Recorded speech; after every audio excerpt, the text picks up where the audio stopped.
ఆచార్యదేవ ఏమంటివి జాతి నెపమున సూత సుతుల కింద నిలువ అర్హత లేదందువా? ఎంత మాట! ఇది ఛాత్ర పరీక్ష గాని క్షత్రియ పరీక్ష కాదే. కాకూడదు. ఇది కుల పరీక్ష ఎందువా? నీ తండ్రి భరద్వాజుని జననమెట్టిది. అతి జుగుప్సాకరమైన నీ సంభవం ఎట్టిది. మట్టి కుండలో పుట్టితివి కదా. నీది ఏ కులము?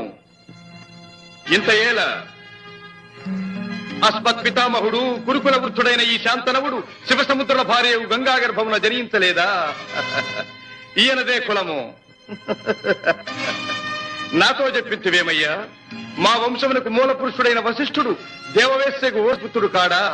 అతడు పంచమజాతి కన్య అయిన అరుంధతి ఎందు శక్తిని, ఆ శక్తి చండాలాంగన ఎందు పరాశరుని, ఆ పరాశరుడు పల్లెపొడిచైన మత్స్యగంధి ఎందు మా తాత వ్యాసుని, ఆ వ్యాసుడి విధవ